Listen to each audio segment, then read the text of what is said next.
AirAsia X มีบริการพิเศษที่น่าสนใจอย่างเช่นที่นั่งเอนนอนแบบชั้นธุรกิจ Quiet Zone หรือโซนปลอดเสียงดังซึ่งไม่อนุญาตให้เด็กอายุต่ำกว่า 12 ปีนั่งในโซนนี้และทางเลือกสำหรับการจองที่นั่งว่าง 3 ที่ติดกันบริการพิเศษเหล่านี้นับเป็นความคิดสร้างสรรค์ใหม่ๆที่คิดขึ้นเพื่อตอบโจทย์การเดินทางของผู้โดยสารแม้ว่าจะเป็นสายการบินต้นทุนต่ำก็ตาม Where do the ideas come from though? Let's say the premium flatbed or the 3 seats Right.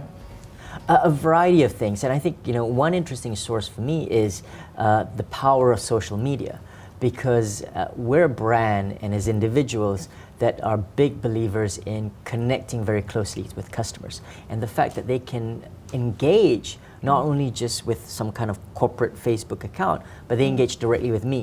So they know me as a person, they know that I'm a decision maker, so they reach out on Twitter or on Facebook and share various ideas. And a lot of those things we think, that's a good idea. Or sometimes people are just expressing a problem. When you look at a problem and you think, okay, if that's the issue, how do we solve that? And what do we need to do differently? And so I think part of that is unleashing, facilitating the surfacing of problems. Most people avoid problems, but I see complaints and issues as ways of creatively changing our service delivery model. But also importantly, I think is creating the organizational culture that is willing to experiment, that's willing to speak up, and not afraid of failure. A lot of Asian cultures, I think, are conservative in not wanting to try new things differently, right? Because this is the way things are being done, right? So it's not easy, but as leaders, we have to create organizations that people are willing to put their neck out and try something different. And if it doesn't work, they're not penalized for it, but in fact, they're encouraged and reinforced to say, well, good job for trying. Now let's try something different, as opposed to being blamed for failures. Like the 3-seat option, how did that come about? That comes from the power of observation, because we're all travelers, right? Sometimes we sit in economy on a long-haul flight, and you hope no one comes and sits next to you, right? So that you have more space to spread out. And so we said, well, maybe there's a way of monetizing that, right? So what if, now as an airline, if we were to charge you for 3 seats, that's a lot of money. No one's going to buy it. But we also know not every single flight is full.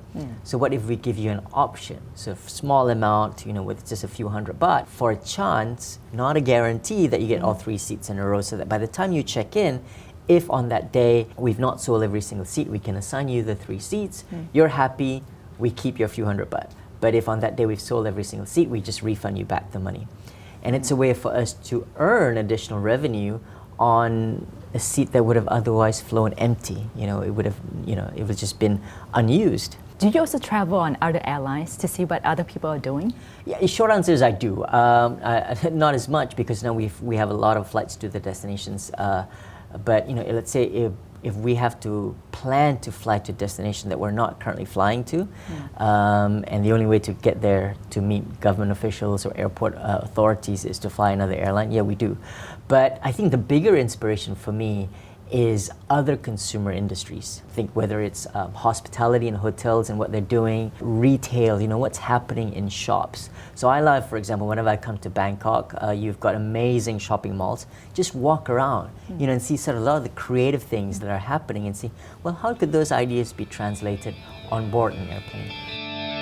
เมื่อเดือนเมษายนปีนี้ไทย AirAsia ได้เปิดตัว Thai AirAsia X เพื่อให้บริการเส้นทางการบินระยะไกลจากไทยถึงญี่ปุ่นและเกาหลีซึ่งสร้างความฮือฮาให้กับนักเดินทางทั้งหลายเป็นอย่างมาก For Thailand, you fly to Korea and Japan, these 2 routes.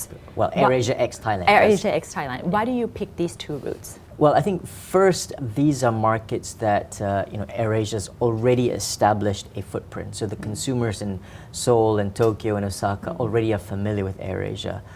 So you don't have to start from scratch. So that's the advantage of riding on the momentum that the AirAsia group has built on. Secondly, the traffic volume from these markets is huge, right? Korea and Japan represent major sources of tourism into Thailand, and at the same time, these are also popular destinations for Thais to visit these countries. So while there's a lot of volume, all the existing traffic today are on full service carriers, which have a higher cost structure, right? And from our experience, if we are able to offer a lower fare because our cost structure is lower, more efficient, a lot more people will fly. From the experience in Malaysia, you can almost double the amount of traffic. So that's why it's an immediate, easier opportunity than, for example, to try to go to Europe or elsewhere. Now, what is the trend of airlines today? It seems that low-cost carriers, not only AirAsia or AirAsia X, but everyone else, everyone is doing pretty good in comparison to the full-service airlines. Is that the trend? Like airlines are moving towards low cost? Okay, I don't think so. And I think what airlines have to learn from is the experience of other industries.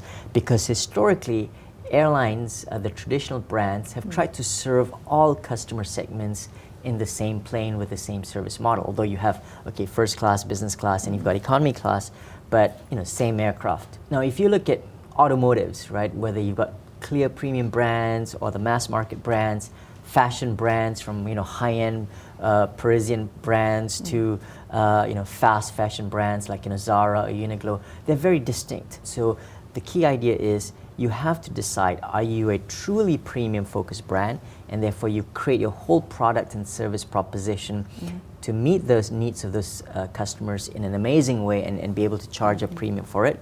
Or if you're going to serve the mass market, you have to make sure you have the lowest operating cost. And you cannot have the lowest operating cost if a big part of your business is also serving that customer on the same plane. So I think what airlines have to do is decouple and decide either you're going to be a premium brand or you're going to be a low-cost carrier brand. But a lot of carriers today are still stuck in the middle. You kind of want to do a little bit of this, but want to do a little bit of that, and the problem is you're neither. And you get pressures on both ends. And that's not a good place to be. So I think the guys who are stuck in the middle have to make a strategic decision, choose one way or the other. But for AirAsia and AirAsia X, you just squeeze every drop, right, to be the lowest operating cost? Well, it's interesting because the biggest way that the cost savings comes from is actually being very, very clear on how you use the aircraft. Big reason why our cost structure is low is because we fly the planes more hours in a day. And every plane has more seats because you don't need first class and business class. Now, the reason why we can fly the planes more hours in a day is because when we target very carefully people who are price sensitive, people who fly with us based on price, right? When we fly and arrive early in the morning, that plane then turns back and flies back. But if you're targeting the premium customers, they may not like a 6 a.m. departure. Too early. Too early, right? And so airlines then, the legacy carriers, make their planes wait for passengers, wait for a convenient arrival time, departure time, which is why, for example, long haul, it tends to leave late at night, right? So that you get to your destinations early in the morning, but the planes don't fly back early in the morning. It waits at the airport for many hours. So we've removed that to say our passengers are price sensitive. They're not time sensitive. So let's focus on being more effective in using the plane 17 hours a day as opposed to other airlines operating at 12 or 13 hours a day. That means you can use your planes 30% more times in a year, and every flight has 30% more seats. That alone means even though your price per seat is 50% lower, in 1 year you get the same revenue base for the same cost of a brand new plane.